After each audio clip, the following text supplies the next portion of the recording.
les faits qu'évidemment tout le monde observe, les assassinats, les attentats, les égorgements, tout, ça dure depuis des années. Les bulletins d'information pendant 12 ans de guerre en Algérie, guerre civile, c'est extrêmement difficile à supporter quand on connaît l'histoire. Car cette guerre civile est politiquement programmée, est historiquement programmée. Et cette fois, une guerre sortant de l'intérieur du pays. Et qui écoute. Je reçois constamment, depuis l'assassinat à Amsterdam de M. Van Gogh, je sais bien que ce n'est pas Van Gogh, mais enfin, le seul fait de mentionner ce nom, assassiné dans la rue. Je reçois des coups de téléphone de Hollande où j'ai enseigné pendant 4 ans. Et où j'ai mené un combat comme celui que je mène en France. Pour essayer de remédier à cette situation et de préparer, par l'éducation, un système éducatif, convaincre les médias de donner une autre forme d'information. Et là, maintenant, ils me disent, oui, on ne vous a pas écouté. Là, les Hollandais. Ce ne sont pas des médias qui ont tué... Non. Les médias, je les mentionne pour le type d'information, le style d'information. Et de ne pas donner une place pour des explications de ce type. Que quand même, les gens, quand ils l'entendent, je vous assure que ça les soulage. Je reviens de Rimini, j'étais hier à Rimini, j'ai fait une conférence sur ce thème précisément, Islam et Occident. Il y avait un monde vraiment, ça m'a étonné, parce que je parle en français, il y avait un traducteur qui traduisait. Ils étaient immobiles, silencieux, personne n'a quitté la salle.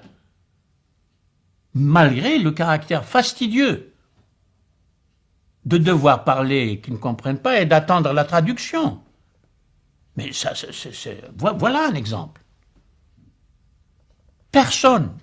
Et ils étaient vraiment heureux d'entendre ces explications. Alors, comment on peut expliquer cette vague islamiste qui est partout? Eh bien, du côté musulman, ils n'écoutent pas non plus, hein. Je fais un tas de conférences aussi. Et quand ils écoutent et que je touche au Coran, oh là là, je touche au sacré. Alors, allez donc expliquer. Qu'est-ce que c'est que le sacré? Même à des gens cultivés, dits cultivés, qui ont fait le lycée, le bac et la licence et tout ce que vous voudrez. Allez donc expliquer en langue arabe la différence entre le saint et le sacré. Parce qu'on n'a qu'un seul mot pour dire les deux en arabe. Et d'ailleurs, quand ils me reprochent de toucher le sacré, ils le disent en arabe le muqaddas, c'est-à-dire le saint.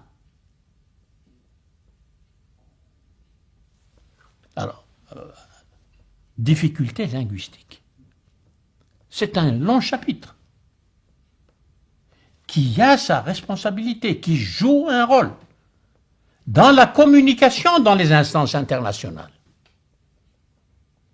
Mais cette montée islamiste n'est pas liée à la religion seule, mais pas du tout. La religion est là parce qu'elle est le seul recours.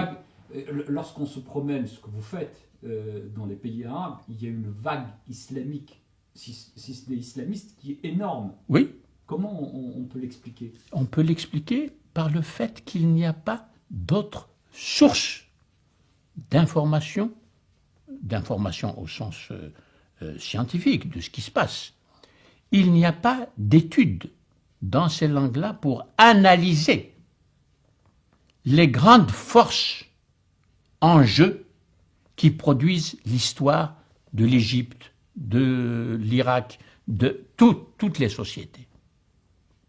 Il n'y a pas d'historien, il n'y a pas de sociologue, il n'y a pas d'anthropologue. Et l'anthropologie est la discipline absolument indispensable parce que dans ces sociétés, il y a la majorité de la population encore qui en est au stade de la culture orale et pas de la culture écrite. Et seuls les anthropologues peuvent démêler les difficultés qu'il y a à parler dans les cadres de la culture écrite à un auditoire qui fonctionne dans les cadres de la culture orale. Je m'excuse, ici, voilà, les téléspectateurs ne vont pas comprendre ce que je veux dire. Je sais qu'ils ne peuvent pas comprendre, parce qu'il faut du temps. Il me faut du temps pour leur expliquer la différence entre l'ethnographie, l'ethnologie et l'anthropologie culturelle et historique. Normalement, ils devraient recevoir ces informations au lycée, même pas à l'université. Ils ne les reçoivent pas, même dans les universités. Je vous décris l'état des choses. Et nous sommes en France, ou en Allemagne, ou en Angleterre. C'est-à-dire les pays qui ont toutes les ressources possibles et imaginables. Des bibliothèques magnifiques. C'est là qu'on a tout. Tandis qu'au Caire, ou à Bagdad, hélas, ou à Damas, ou à Téhéran, ou à Jakarta, qu'est-ce que... eh oui, voilà la situation des choses. Alors il y a l'islam. Parce que l'islam, on l'entend dans les mosquées. On en parle dans les mosquées. Mais on en parle sous forme de sermon. Le sermon n'a rien à voir avec le discours éducatif, critique, dans les lycées et collèges, pour la jeunesse. Et pas seulement pour la jeunesse, pour les analphabètes. Qui s'occupe d'eux? Et où vont-ils prendre quelques renseignements sur la manière cohérente de diriger leur vie privée et leur vie de non-citoyens?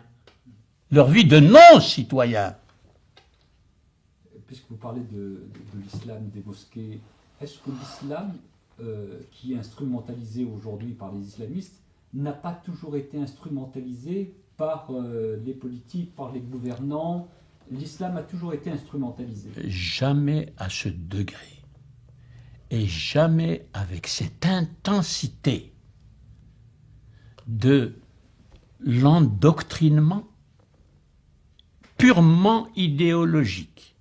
Et là encore, je m'excuse, je n'attaque pas du tout les médias. Mais je constate la force des médias.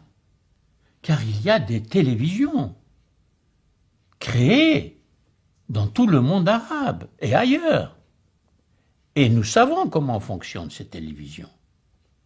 Elles écrasent et balayent totalement le peu que l'on peut entendre au lycée, quand on a la chance d'aller jusqu'au bout du lycée.